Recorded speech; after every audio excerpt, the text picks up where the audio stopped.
Over the last 100 years, the Federal Reserve has created bubbles and burst them, enslaved us with debt, and destroyed our purchasing power through inflation. Yes, it's been a wonderful lie for the bankers. There are striking parallels in Frank Capra's It's a Wonderful Life to the lies and tricks that real bankers used to create the Federal Reserve. Human nature doesn't change, and the greedy elite of 1913 and 2013 look and act a lot like Potter, the banker in the movie. And many Americans are left like George Bailey, staring into the abyss as their dreams collapse and they face financial ruin. Do we live in a country that looks a lot more like Pottersville than Bedford Falls? What does Frank Capra's film show us about how we got here and how we can get out? When the Federal Reserve was created 2 days before Christmas 100 years ago, it was a culmination of 6 years of fraud, fear, and manipulation. I've never really seen one, but that's got all the earmarks of being a run. The Panic of 1907 was used to shape public support for the Fed. The panic was triggered by rumors that 2 major banks were about to become insolvent, just as we see in the movie. George, there is a rumor around town that you've closed your doors. Is that true? I am going all out to help in this crisis. I have just guaranteed the bank sufficient funds to meet their needs. They will close up for a week and then reopen. Just took over the bank. I may lose a fortune, but I am willing to guarantee your people too. Just tell them to bring their shares over here, and I will pay 50 cents on the dollar. Oh, you never miss a trick, do you, Potter? Unfortunately, J.P. Morgan got away with the deception and was able to shut down competitors and snapped up assets at fire sale prices. Take during the Depression, for instance. You and I were the only ones that kept our heads. You saved the building and loan. I saved all the rest. Yes, well, most people say you stole all the rest. The envious ones say that, George. The suckers. Charles Lindbergh Sr. warned people at the time of the creation of the Federal Reserve that it would not stop boom and bust cycles, but would actually create them in order to benefit its private owners. Here's what he said.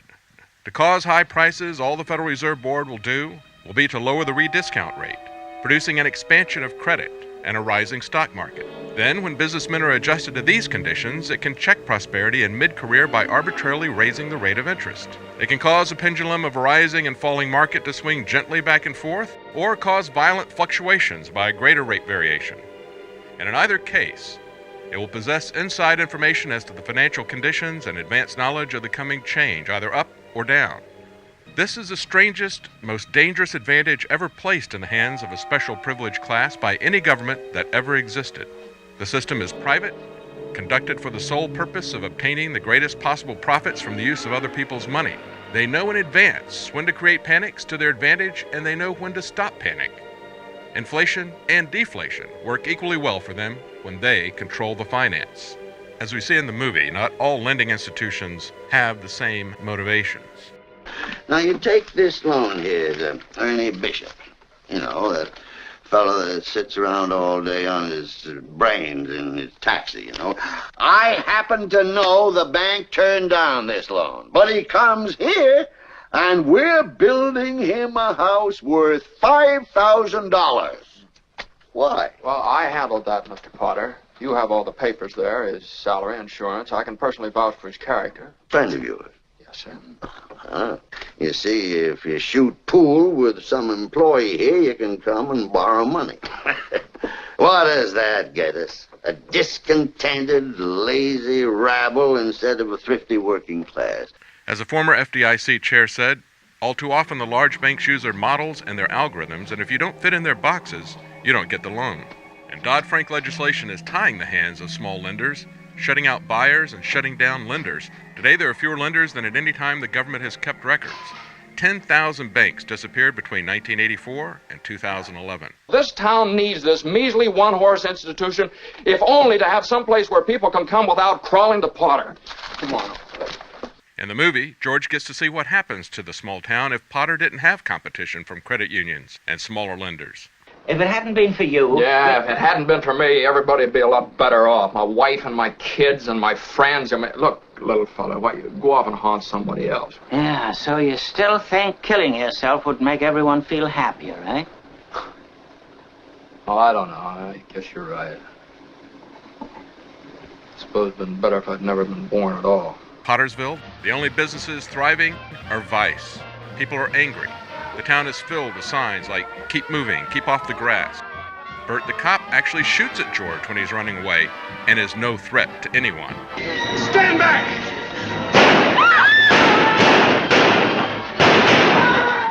Everyone is a renter. No one has a stake. Now, you're Ernie Bishop, and you live in Bailey Park with your wife and kid. Look, Bud, what's the idea? I live in a shack in Pottersfield. My wife ran away 3 years ago and took the kid, and I ain't never seen you before in my life, see? Private property and everyone having a stake is the antidote to Pottersville. Here, you're all businessmen here. Doesn't it make them better citizens? Doesn't it make them better customers? But whether it's the Trans-Pacific Partnership or a global carbon tax, the global elite don't see you as a stakeholder. They want to turn us all into serfs and treat us like cattle. Just remember this, Mr. Potter, that this rabble you're talking about, they do most of the working and paying and living and dying in this community. Well, is it too much to have them work and pay and live and die in a couple of decent rooms and a bath? Anyway, my father didn't think so. People were human beings to him, but to you, a warped, frustrated old man, they're cattle. Well, in my book, he died a much richer man than you'll ever be. I'm not interested in your book. I'm talking about the building and loan. I know very well what you're talking about. You're talking about something you can't get your fingers on. Speaking of riches, do you find the salary amounts amusing when Potter tries to buy George off? Let's look at your side. Young man, 27, 28, married, making, say, 40 a week. 45. 45. George, I'll start you out at $20,000 a year. $20,000 a year? You wouldn't mind living in the nicest house in town? Buying your wife a lot of fine clothes? A couple of business trips to New York a year? Maybe once in a while Europe? You wouldn't mind that, would you, George? Would I? Even if George had saved a lot of his $20,000 salary, would it have bought much a couple of decades later? By even the government's very conservative estimate of inflation, the dollar has lost 90% of its value since 1947, when the movie was made. The Fed's deliberate inflation is devastating to anyone trying to accumulate wealth through hard work and saving.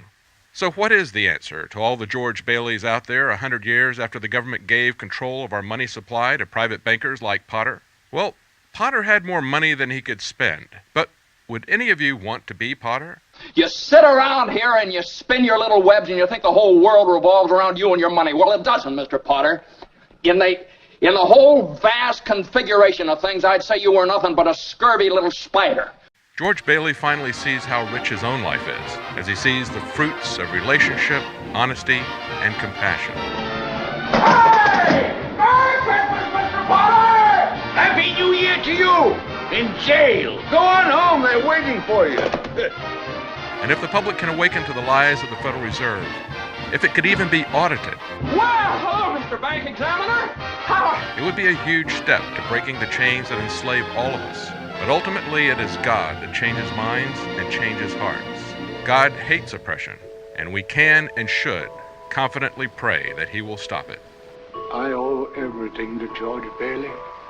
Help him, dear Father. Joseph, Jesus, and Mary, help my friend, Mr. Bailey. Help my son George tonight. He never thinks about himself, God. That's why he's in trouble. George is a good guy. Give him a break, God. I love him, dear Lord.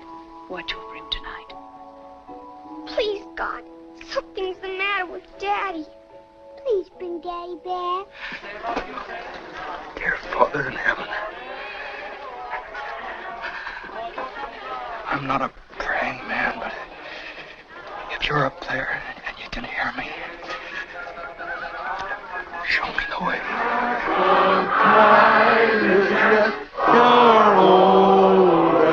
For the InfoWars Nightly News, I'm David Knight.